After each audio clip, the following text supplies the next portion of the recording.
Kisah Isra Mi'raj, perjalanan Rasulullah SAW ke Sidratul Muntaha.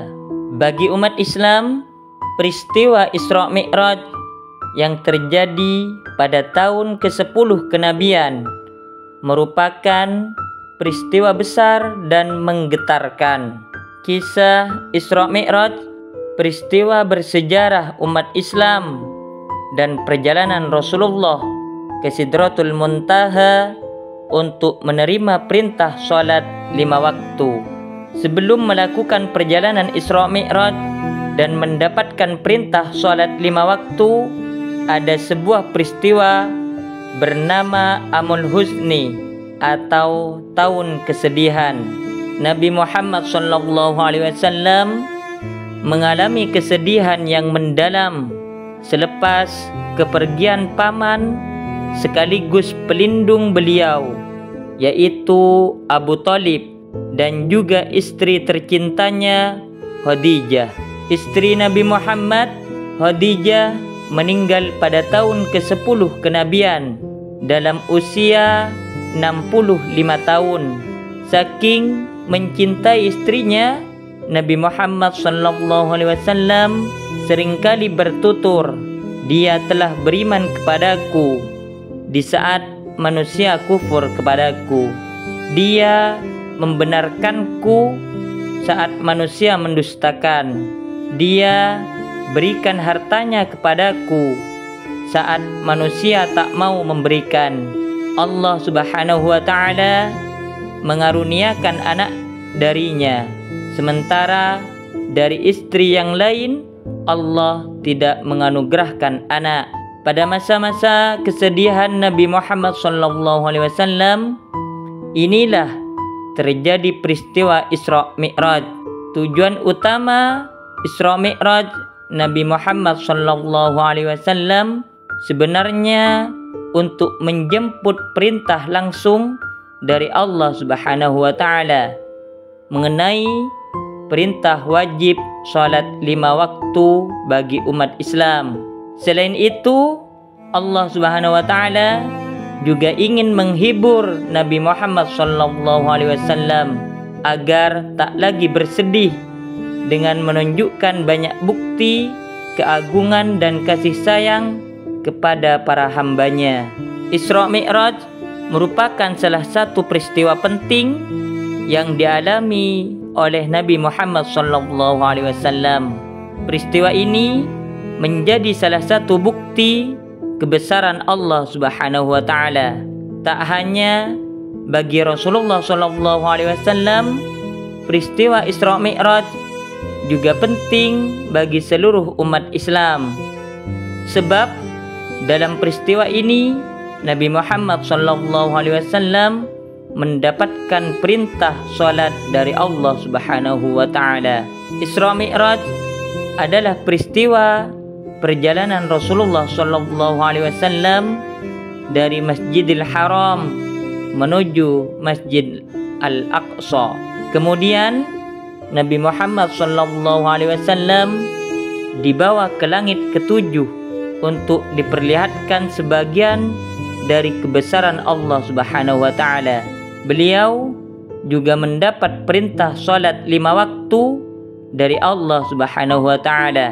Peristiwa Isra Mi'raj telah dijelaskan oleh Allah Subhanahu wa Ta'ala dalam Al-Quran surat Al-Isra ayat 1, yang mana Allah Subhanahu wa Ta'ala berfirman, "Subhanalladzi asra bi'abdihi laylan minal masjidil haram ilal masjidil aqsa alladzi barakna hawlahu linuriyahu min ayatina innahu huwas sami'ul basir."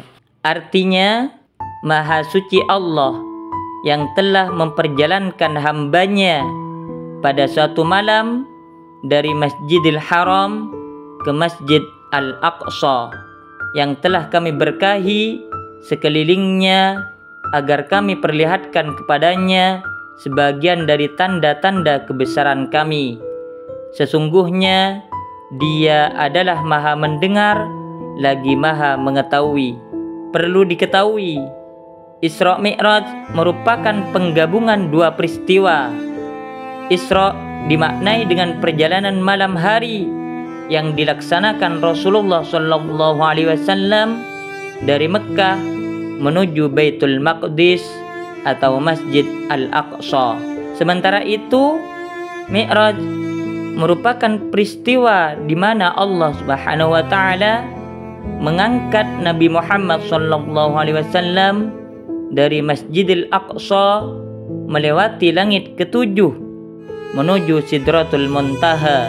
Peristiwa Mi'raj ini yang nantinya memunculkan perintah salat 5 waktu bagi umat muslim. Peristiwa Isra Mi'raj terjadi pada 27 Rajab tahun 10 kenabian. Kala itu Rasulullah Shallallahu Alaihi Wasallam sedang berbaring di kamarnya. Lalu tiba-tiba malaikat Jibril, Mikail, dan Israfil mendatanginya. Kemudian Nabi Muhammad Shallallahu Alaihi Wasallam dibawa oleh para malaikat menuju sumur Zam-Zam. Di sana malaikat Jibril membelah dada Rasulullah Shallallahu Alaihi Wasallam dan membersihkannya menggunakan air Zam-Zam. Hal ini dilakukan untuk mempersiapkan beliau sebelum dibawa melihat sesuatu yang luar biasa. Rasulullah Shallallahu Alaihi Wasallam kemudian pergi dari Masjidil Haram menuju Masjidil Aqsa dengan menggunakan buraq. Setibanya di Masjid Al-Aqsa, Nabi Muhammad Shallallahu Alaihi Wasallam menambatkan buraqnya, lalu mendirikan sholat 2 rakaat.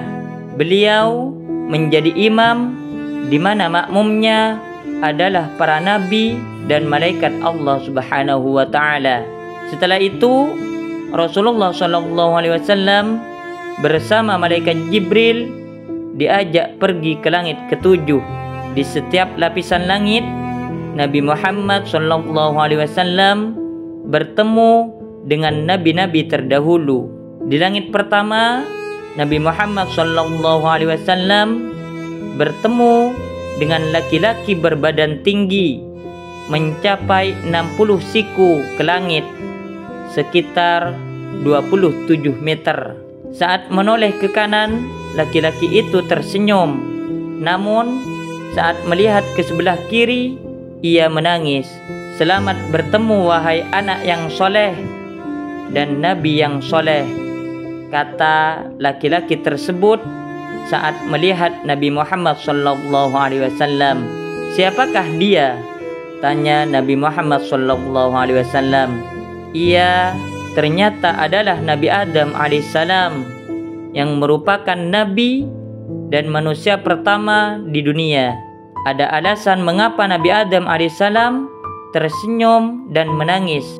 Saat melihat ke sebelah kanan, ia melihat keturunannya yang masuk surga. Sementara saat melihat ke sebelah kiri, ia melihat keturunannya yang masuk neraka. Saat tiba di langit kedua, Nabi Muhammad Shallallahu Alaihi Wasallam bertemu dengan Nabi Yahya alaihissalam dan Nabi Isa alaihissalam. Di sana Rasulullah Shallallahu Alaihi Wasallam disapa, "Selamat datang wahai saudaraku yang soleh." Setibanya di langit ketiga, Nabi Muhammad Shallallahu Alaihi Wasallam bertemu dengan Nabi Yusuf alaihissalam. Saat itu Rasulullah Shallallahu Alaihi Wasallam mengatakan bahwa benar ia telah diwarisi setengah kegagahan dunia. Di langit keempat, Rasulullah Shallallahu Alaihi Wasallam bertemu dengan Nabi yang pertama kali menulis menggunakan pena dan menjahit pakaian, yaitu Nabi Idris alaihissalam. "Selamat datang saudaraku, Nabi yang soleh," sambut Nabi Idris alaihissalam kepada Rasulullah Shallallahu Alaihi Wasallam. Sesampainya di langit kelima, Rasulullah Shallallahu Alaihi Wasallam kemudian bertemu dengan Nabi Harun alaihissalam. "Selamat bertemu wahai Nabi yang soleh dan saudaraku yang soleh, ucap Nabi Harun alaihissalam. Di langit ke-6, Rasulullah SAW disambut oleh Nabi Musa alaihissalam. Selamat bertemu wahai Nabi soleh dan saudaraku yang soleh, kata Nabi Musa alaihissalam. Setibanya di langit ke-7, Nabi Muhammad SAW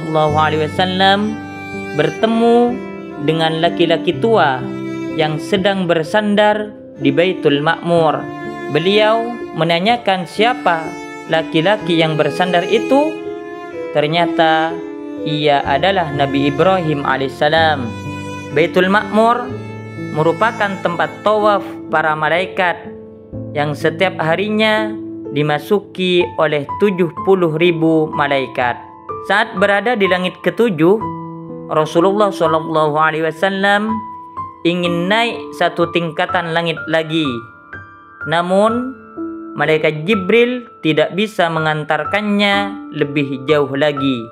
Lalu naiklah Nabi Muhammad SAW ke Sidratul Muntaha, yakni sebuah tempat di atas langit ke-7 dan di dekatnya ada surga. Keindahan Sidratul Muntaha tak bisa digambarkan. Bahkan Rasulullah SAW sampai terkagum-kagum melihatnya. Ketika berada di Sidratul Muntaha, Allah Subhanahu wa Ta'ala berbicara kepada Nabi Muhammad SAW tanpa perantara. Kemudian Allah Subhanahu wa Ta'ala memerintahkan kepada Rasulullah SAW untuk mengerjakan salat. Pada awalnya Allah Subhanahu wa Ta'ala memerintahkan untuk melaksanakan salat 50 waktu dalam sehari semalam. Lalu Rasulullah SAW turun dari Sidratul Muntaha dan bertemu Nabi Musa di langit ke-6. Kemudian Nabi Musa bertanya kepada Rasulullah SAW, apa yang dikatakan oleh Allah Subhanahu wa Ta'ala untukmu? Lalu beliau menjawab, salat 50 waktu dalam sehari semalam.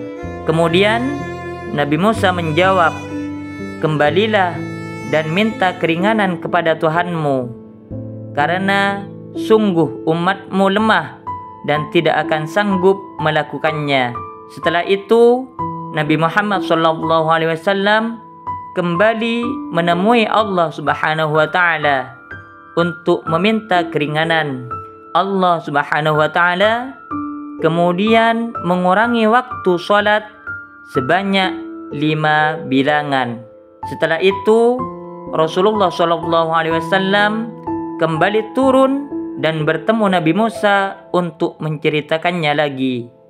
Lalu Nabi Musa menyarankan kepada beliau untuk memohon lagi pengurangan jumlah waktu salat kepada Allah Subhanahu wa Ta'ala. Allah Subhanahu wa Ta'ala kembali mengurangi waktu salat, namun jumlahnya masih terbilang banyak. Akhirnya Rasulullah SAW terus meminta keringanan sampai berkali-kali. Dari yang awalnya 50 waktu menjadi 5 waktu dalam sehari semalam. Peristiwa Isra Mi'raj sulit diterima akal sehat saat beliau menceritakan peristiwa tersebut dan memerintahkan sholat 5 waktu kepada umatnya. Banyak di antara mereka yang tidak percaya akan kebenaran tersebut. Namun tak sedikit juga yang patuh dan melaksanakan sholat.